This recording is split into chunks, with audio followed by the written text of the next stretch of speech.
Good afternoon. A couple of announcements to start off with today, but before I get to that, I'd like to say thanks to Robert Palladino for joining us here at the State Department, back at the State Department, and being the deputy spokesman here.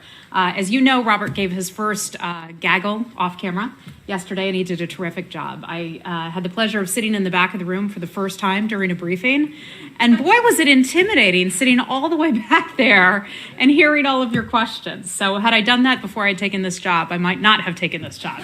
But you did a fantastic job yesterday. I know that very hard. You did a fantastic job yesterday. We're so proud of you and thrilled to have you back here at the State Department. Yeah. Okay, couple announcements, and then I'd be happy to take your questions. I'd like to start out by talking about an event that the Secretary attended at the White House earlier today, where he congratulated two Americans who were recognized by President Trump and Secretary Pompeo for their extraordinary work to fight and combat human trafficking. It was the President's Interagency Task Force to monitor and combat trafficking in persons. It was an annual meeting that was held at the White House. It was also attended by Ivanka Trump. The event is typically chaired by the Secretary of State, but for the first time ever, the President attended that event as well. Together, they presented the Presidential Award for Extraordinary Efforts to Combat Trafficking in Persons. Mean Apatel Davis, who serves as Mayor of Houston's Special Advisor on Human Trafficking, and William Wolf, a law enforcement officer who helped recover more than 125 victims of human trafficking, were acknowledged for the outstanding impact that they have left on their committees. The Secretary also championed an additional $25 million that was awarded under our program to end modern slavery. Next, and we've had a busy day here at the State Department, the Vice President was here earlier today. He was here this morning to open the Conference on Prosperity and Security in Central America. The Vice President underscored the United States has never been more committed to helping our Central American neighbors tackle the security and economic challenges driving illegal immigration and to building a more prosperous future for the region.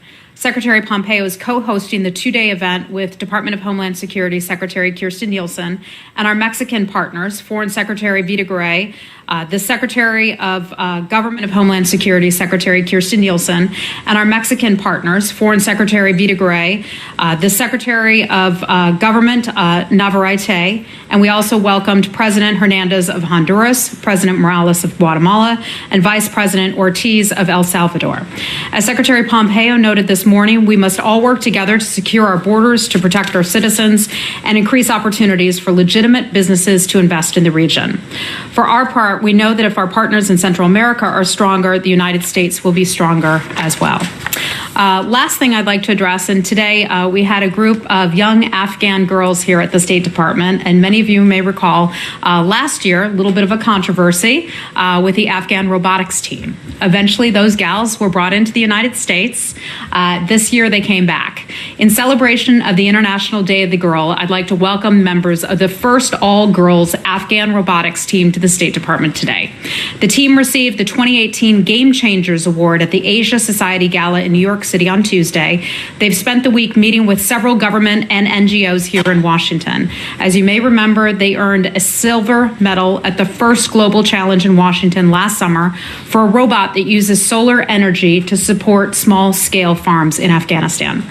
We're thrilled to see them back in Washington and want to offer our congratulations to this inspiring group of young women who represent a promising future generation of empowered Afghan girls and women and serve as a testament to the resilience of the people of Afghanistan.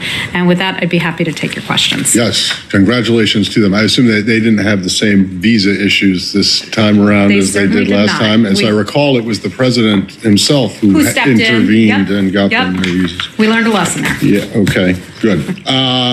Well, congratulations to them. Can we start with the whole Jamal Khashoggi case? One is just generally, is there anything new that you can report to us on what your understanding of what happened to him is? And then secondly, the president, in a some kind of an interview this morning said that you guys did have investigators on the ground, and then a Turkish official came around and said, no, that's not correct. Can you fill it? What's the story here? Sure. So to take the second part of your question first, whether or not there are investigators on the ground, the United States government has offered its support to the Turkish government to provide law enforcement assistance to the Turkish government. In terms of whether or not we have people on the ground, that's not something that I can address here from this podium. That's not something that the State Department does. I'd have to refer you to some of our other government agencies that could or would be involved with that, such as Department of Justice and others. Right. But there are regional security DS officers on the ground already. Yeah. You know, they're always there. You can't say we do have that. Our diplomatic security officers, to my knowledge, don't handle those types of investigations. They handle State Department matters only. And then the first part of the question, is there anything new on that? In terms of your understanding or lack of understanding of what happened? Yeah, and I think it's something that's really important to keep in perspective. As we have said from the beginning, we are not certain about what happened to Jamal Khashoggi. The secretary released a statement earlier this week. The vice president has talked about this. The president has talked about this. We are all concerned about his whereabouts. We don't have any information on his whereabouts right now or what happened to him. As you can see, anytime you turn on the news, you open the newspaper, there is a lot of speculation and there are a ton of rumors out there. We are making determinations and watching this for facts. We don't have the facts yet. And so we are going to hold back on our comments until we have concrete information that the U.S. government can share. We don't have that information at this point right now. An investigation, as our understanding is underway, and we're not going to get ahead of that. Okay, last two, but they're part of the same question. The Turks and Turkey has announced that they're going to join in or take part in some kind of working group with Saudis to shed light on what happened. Is this something that you might be involved in, or is it something that you would welcome?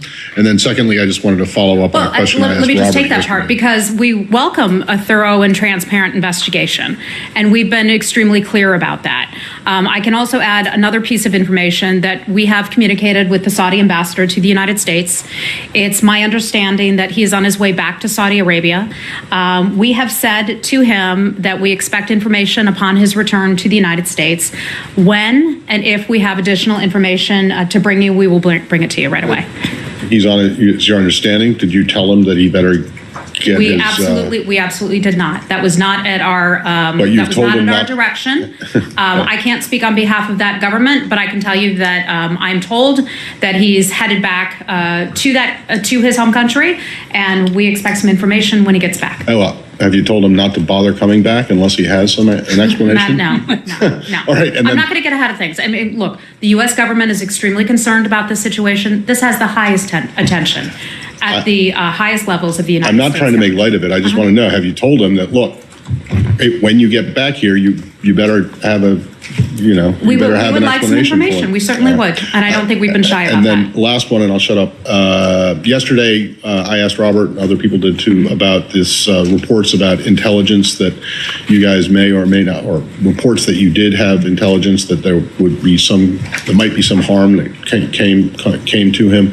He gave a kind of cryptic answer at first, said that you had no advance notice of his disappearance. And then when I pushed him and said, does that mean you didn't have any advance notice that anything bad might happen to him, not disappearance necessarily? He said, we had no advance notice. So I just want to clarify, does that mean you had no advance notice of, or no intelligence or any information about anything that might or possibly could happen to him at the consulate? Almost never do you hear us talk about matters of intelligence here at the State Department. I'm not going to get into those matters of intelligence. An investigation is underway. I have nothing to add beyond what Robert said yesterday here from that podium, but we are going to let this investigation take place. The United States government will continue to offer its support. We will provide information based on facts, based on information that we have. And when we don't have facts, we won't bring them to you. I would just be mindful of the speculation and a lot of rumors that are out there, and let's wait until we can get some solid information. Okay, Leslie, go ahead. Thank you very much. I just want to come back to the Saudi ambassador. He's gone with a message from Washington back to Riyadh, or was he recalled No. And that's why I just said, my understanding is that he's on his way back there. We said, when you come back, we'd like to get a report from you. Right, and so the message from the US is from him. Bring us what the Saudis know, or the outcome of an investigation, or I'm just a little confused. No, there's no reason to be confused about this, okay? Because there is an investigation underway. Correct. We're not going to get ahead of that investigation. We will let that investigation play out. I know there are a lot of people who want answers at this point, understandably so, but we're not going to get ahead of those investigations. And so bring us whatever information you have when you return, and we'll go from there. Is that above what the Secretary as well as Bolton them discussed with the Crown Prince yesterday? I'm sorry, is that above? What does that mean? Meaning, so yesterday Bolton, two institutions in the government spoke to MBS yesterday, the Crown Prince. Were they not satisfied with what they were told, and therefore the ambassadors got to come back? Obviously, we have multiple agencies and departments in the United States government that are paying close attention to this issue. So I would not make the assumption that we didn't get satisfactory answers and therefore it required another level of communication. Correct. Okay, this is obviously an interagency effort. Okay, Saeed, go right ahead. I want to move on. Okay. You have another question? Hold on. Okay. Goodness Yeah, gracious. okay, because I wanted to move on. They want. Okay, Yeah. look, I don't have much more for you on that, and we're not going to let this go on and on because we're sticking to the facts here, and I'm not going to speculate. Saeed, I'll be happy to come right back to you, Rich. Go ahead. All right. If the Saudi ambassador left because of this incident, or was he planning on going? Okay, third time. Third time. We did not request that he would go. Okay. He went over there. My understanding he's going over there, but any additional information on that, I'd have to refer you to the Saudi government. We simply said, when you come back, provide us a report, provide us a readout of what you've learned. And who spoke with him from state? I don't have any information for you on that, but we've had exchanges at multiple levels at the State Department. Hi, Appy. He asked just one part of my question, but the other question was Reporters Without Borders requested or asked that the UN step in to have an investigation into this. Is that something that the US I'm not would aware support? of it. You're telling me about that. That's the first I'm hearing of it, so I don't have any Generally speaking, do you have any comment on the I'm UN? not going to comment on that. I'm just not aware of that. Okay. Yeah. Reaction on the Hill. There have been some calls on the Hill already saying that arms assistance, for example, defense assistance should be at risk because of this. The president spoke about that today. Is it the position of the State Department that that's not on the table? I think they're jumping to conclusions. This is entirely a hypothetical situation at this point. We don't know what happened. We don't have the facts of the case. We want to learn what happened. The president has said that. The Secretary of State has said that. Ambassador Bolton has said that as well. So let's not get ahead of ourselves. Understandably, it's understandable that Congress and others are concerned, but let's not get ahead of ourselves on that point. Okay, It's Barbara. not entirely So the senators hypothetical. yesterday- I mean, the guy's missing. No, absolutely. We don't know what happened. Okay, let's wait and determine what happened. Barbara, go ahead. Also about the Hill, the Republican senators Senators yesterday were going and looking at U.S. intelligence related to this case, and Bob Corker said it made the Turkish accounts look quite convincing. Barbara, I would not have No, anything I'm on wondering that. if We don't do Secretary intelligence. Pompeo has seen the Pardon same. Secretary Pompeo has seen the same intelligence. Barbara, we don't do intelligence out of this building. We do diplomacy. Okay, Saeed, go right ahead. Intelligent diplomacy. We try to do intelligence. Just one clarifying question as well.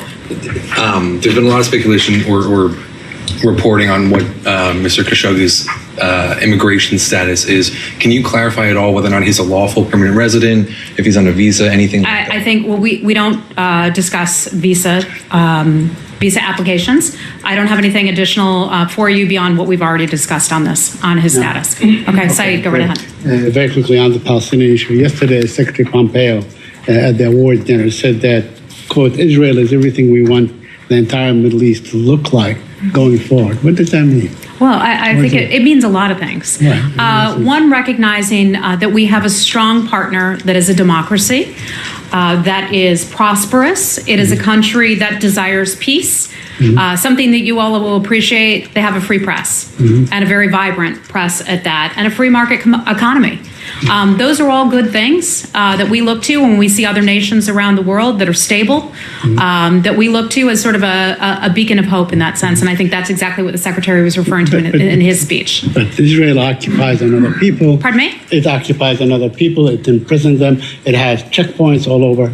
whole territory. It imprisons journalists. It does all kinds of terrible things. Confiscates land.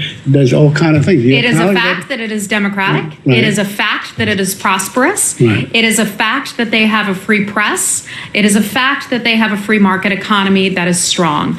Those are all good things. Every nation on this globe has issues and areas where they could do a lot better, the United States included in that. So you would like to see, let's say, Lebanon, sort of duplicate what Israel is. I think Israel is a strong model in that regard. A couple more things. Is there any news regarding Lara Qasem? Is there anything on that? I believe she has a hearing that's scheduled tomorrow. You're referring to the American citizen. Right. She has a hearing that is scheduled for tomorrow. We provide consular services to American citizens elsewhere. My understanding is that we will have someone either accompany her or be present at that hearing. Beyond that, I don't have anything more for you. And I promised lastly, yesterday at the closure of the PLO office, the community was out there, and their concern is that they have, as American citizens, they also are Palestinians. They have issues of deeds, lands, and so on that they used to do through this PLO office. And now they don't know what to do about it, how they claim their land, how to get permits, how to do all kinds of things. Does the State Department, you don't have to answer me now, but if you have an answer to this issue, where they should turn to, like is there a third country that the PLO can name or you can name? So the operations were required to cease by October the 10th. That is accurate. We're not in the position to speak about where those individuals should go to seek that advice about their deeds, their properties back home. The Palestinian Authority perhaps has that information, and I would encourage people to contact the Palestinian Authority. Hi, Lori. Hi. On the Iranian sanctions, there's a new round set to take effect in November, and Iraq has been asking for a waiver. What is your position on that? Well, overall, with regard to those sanctions that will take effect on November 4th, and you're referring to the oil sanctions for Iran and countries that choose to continue purchasing oil from Iran. We have conversations with many partners and allies around the world about those sanctions. We make our policies very clear to those countries. We continue to have conversations with the government of Iraq about that particular issue and the implications for the reimposition of sanctions that were previously lifted or even waived under the JCPOA. We've given the same message to all countries around the world, and the president has said, and that's that the United States is committed to reinforcing all of our sanctions. We believe that countries coming together and recognizing the malign influence that Iran has had around the world is important. We know that Iran and the government of Iran has taken the benefits that it received under the JCPOA, and they've poured that money not into their own population, not into the good of the people, not into its medical hospitals and things of that nature, but rather they've used it for its own nefarious programs. That sounds like you're saying no to the Iraqis. I'm not forecasting anything. We don't forecast that kind of stuff. I have a quick follow-up on that. Hold on. Let's move on. Go right ahead. Yes. Yes. So what is your stand with India placing fresh orders now, despite the threat of these U.S. sanctions, and the U.S., as you have said from this, that you are trying to find alternative suppliers for them and all that? Because on Monday, the oil minister said that the two state refiners, not the private ones, have placed orders for importing crude oil from Iran in next month. I've seen that report. As you all know, we were recently in India, where that was a topic of conversation with the Indian government. The president had addressed it, I believe it was just earlier today, in which he was asked about that question about whether or not India would buy oil from Iran after sanctions are reimposed. And the president said, and I'm not going to get ahead of the president certainly, but he said, we'll take care of that. He was asked also about CAATSA sanctions and the imposition of possible imposition of CAATSA sanctions. And he said, India's going to find out. And India will find out. We'll see. So I'm not going to get ahead of him. But certainly when we hear about things such as purchasing oil or purchasing of the S-400 systems, it's not helpful. The United States government just reviews that very carefully. I won't like you to, find what or explain what the president was saying. But when he said India will find out or we will take care of it, do you see a threat? Do you see a friendly, like, okay, we'll let them do it, or we will take care of it. Well, the president doesn't like to forecast his actions. I can't speak for the president, so I just have to refer you back to the White House. Pardon me? He's done everything that he said he was going to do on the campaign. Cindy, how are you? Question, please forgive me, this in but particular? this is another major news headline of the day, and it's Brunson. I will come and back I think to you. we need to Hold address on. that. I'd be more than happy Thank to, you. of course. Leslie, I've already come to you. Let me try to make it around the room. I know. Promise you I will come back to you. Thank you. okay? We need to Okay, let me get go to through Cindy those. with VOA. She has not had a question Go yet for it, today. please. Oh my goodness. Yes, thank you. I was also going to Let's ask share. about Let's share, kids. Right. Okay, Cindy, go right ahead. any updates on Pastor Brunson. Oh, Leslie, she stole your question. Oh, I'm so sorry. In all seriousness, as you all know, this is a case that the entire U.S. government has followed very, very closely. Pastor Brunson has been under house arrest and prior to that imprisonment for far too long. The secretary gave a speech last evening in which he spoke about Pastor Brunson's case. As many of you are well aware, Pastor Brunson has a hearing that's scheduled for tomorrow.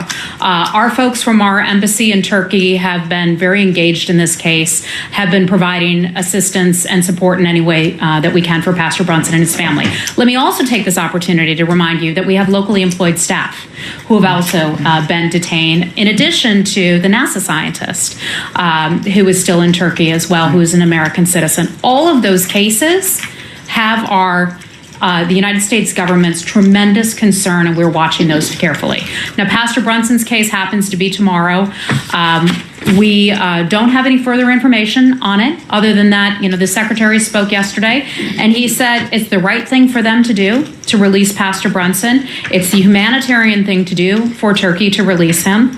I'm hopeful that before too long, he and his wife will be able to return to the United States. That would be an important step forward for the U.S. and Turkish relationship. I don't have anything for you other than that, but we look forward to watching the case very carefully tomorrow. Can you either confirm or knock down a report from NBC that there is a deal? Yeah, I am not aware of any such deal. I'm not aware of any such deal that has been reported by NBC News. Thank you. Okay. Well, whether you're aware of it or not, is it possible there is one? I'm not aware of anything. That's all. I can only speak about what I'm aware of and what we do out of this building. We are not aware of anything. There is a hearing that takes place tomorrow. There's a legal process that plays out. We'll be there in support of Pastor Brunson and his family at that hearing. Are you aware of if the secretary has spoken to his Turkish counterpart today or plans to? I do not have any information on whether or not the secretary has any calls of that nature. We have engaged with the Turkish government on many levels in the past about this case, and we're watching it carefully. But I don't have any call list for the secretary. Okay. Hi, Jenny. Thank you, Heather. Maybe you can answer or not these issues. I hope. It is reported that North Korean Kim Jong-un have rejected the U.S. interpreter at Secretary Pompeo and North Korea Kim Jong-un's official meeting at the Pyongyang.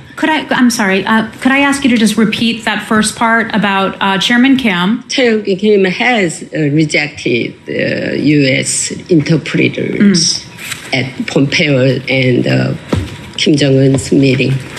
So why North Korean Kim Jong-un rejected the U.S. interpreter? I have to refer you back to that government to get an answer on that. But we feel that we were well represented in that meeting with Secretary Pompeo, with Special Representative Steve Biegun, and we also had a colleague of ours in the room who speaks fluent Korean. So we feel that we were well supported in those meetings. But politically, we need both side interpreter. Why he need their own side?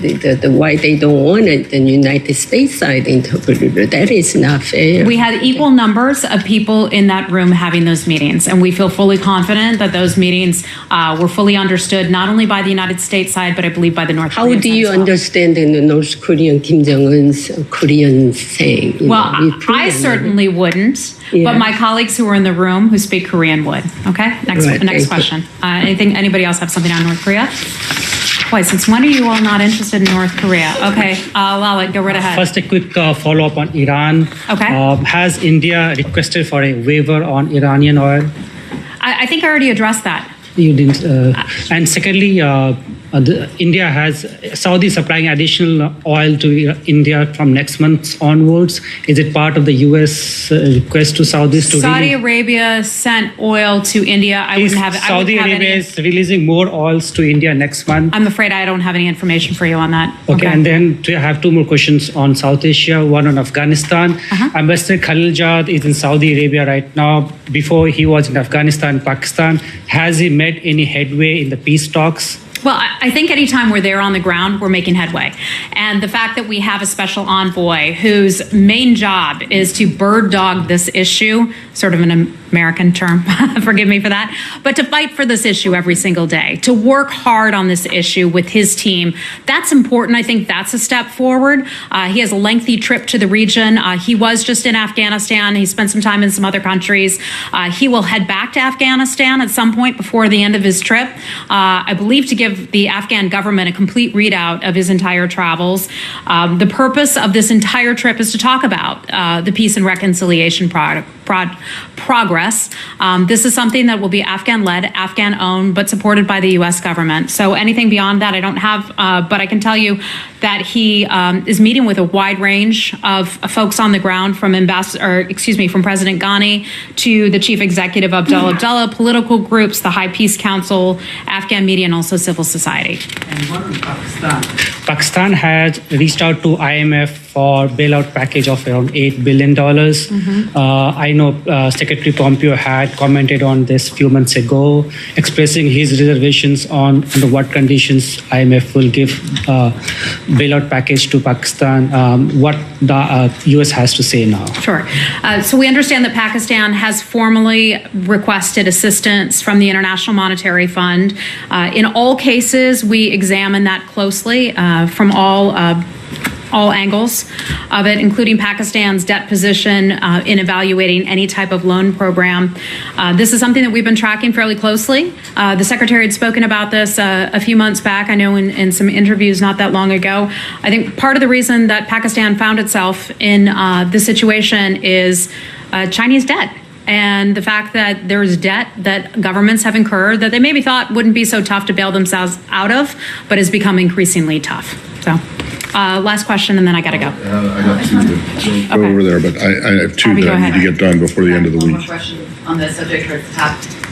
Yesterday, there was a call for senators triggering the Global Magnitsky Act. Can you say what role the State Department would play in that, and if there's any comment generally on the letter that was sent by the senators saying that there was the need for this investigation? Yep. So Global Magnitsky is human rights legislation, a law that is imposed or goes into effect for certain countries under certain circumstances. Bless you, Rich. That is something that we don't have enough information at this point. So I understand that Congress may be interested in that, in a Global Magnitsky investigation. But we don't know the facts of this case just yet. So I think they're getting ahead of themselves at this point. We will watch the situation very carefully, very closely, wait for the facts to come out, and then we'll get there. To answer your question, though, about what State Department's role is in that, State Department, Department of Justice, and also the Department of Treasury under the Office of Foreign Assets Control would all play some sort of a role in this. Okay. Go ahead, Matt. Very briefly, just one is that we've been talking a lot about the Khashoggi case, and as you say, you don't know what happened. There is a case with another journalist in Europe, actually, though, who we do know what happened. She was raped and murdered in Bulgaria, and I'm wondering if you guys, I don't think you've been asked about this yet. No, we've not yet discussed. Do you have any comment or reaction to sure. this? I woke up this morning and I saw that story about this young woman working so hard and something so horrible happened to her. I'd like to start out by expressing my condolences to her and her family and her colleagues who certainly are heartbroken by this loss. We don't know what the motivation was for the person who did this to her. So I don't want to jump to conclusions that she was targeted because of her profession. I think the investigators are not at that point yet where they can make that assertion. So for now, I'm just going to be able to express our deepest condolences for the loss of this Bulgarian woman. All right. And then secondly, I want to go back to something that is of great interest to you and the Secretary, at least in the past couple of days, in this ongoing war of statements between you and the Secretary and Senator Menendez over State Department appointments. After the statement that came out last night from the Secretary, which again blamed Senator Menendez and fellow Democrats for holding up the nominations, Senator Menendez's office came back again with basically a restatement of the of his office's denial of the first one. And I just, I think everyone can sympathize with the Secretary in the fact that the appointments aren't going as speedily as possible, as they possibly could. But one of the points that Senator Menendez's office makes is that it is a myth that only Democrats have opposed Trump administration nominees.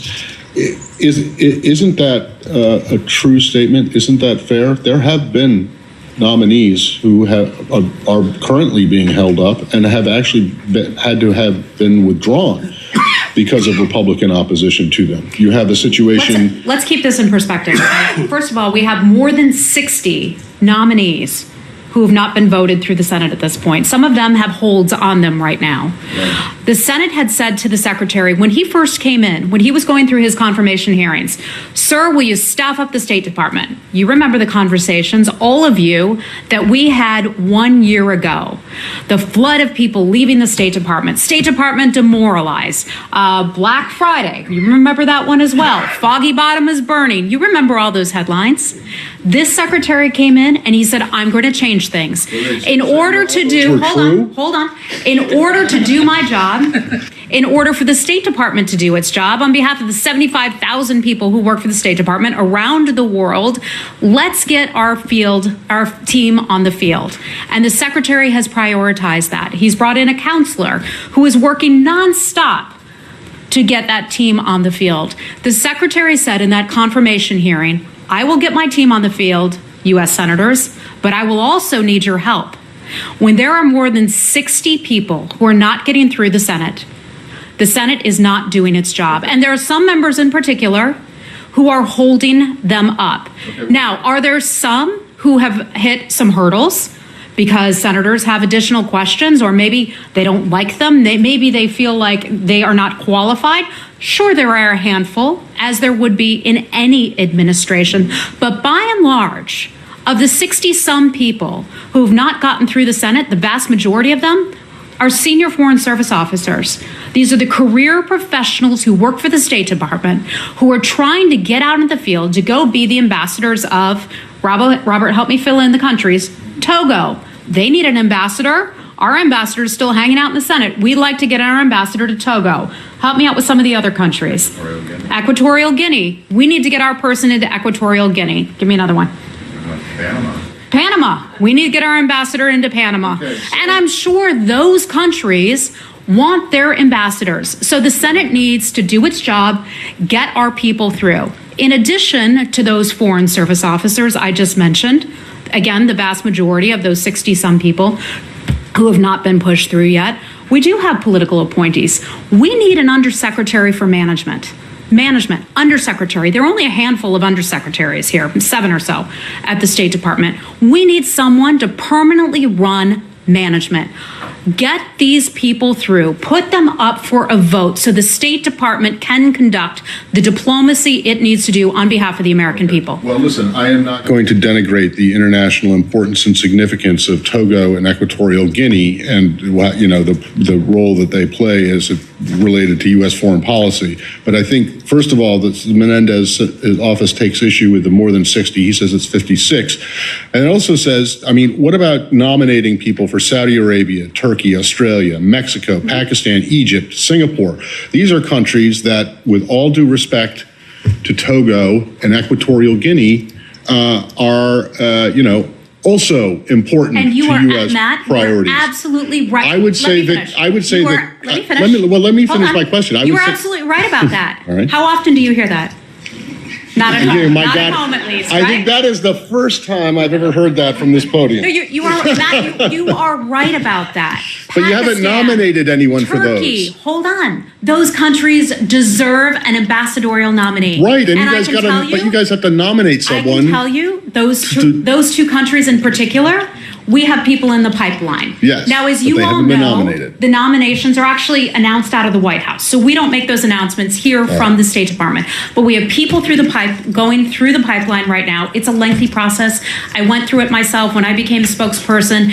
Background investigations, financial disclosures, ethics reports. It takes a long time. And there's a lot of information that you have to go back and fill in again. All right, but It's a Heather- lengthy process. We've got people identified. We're pushing to get them through just as quickly as Heather, possible. but you cannot deny that you had a nominee for Assistant Secretary of State for East Asia, a very important area, South China Sea, all this stuff, who had to withdraw because a Republican senator said that he would do, so Senator Rubio of Florida, would he do everything he possibly could to stop her nomination. You have a situation, a crisis that the vice president, that everyone talks about all the time in Venezuela, which is absolutely awful. The country next door to that, Colombia, there's a career Foreign Service officer who is being held up by a Republican senator.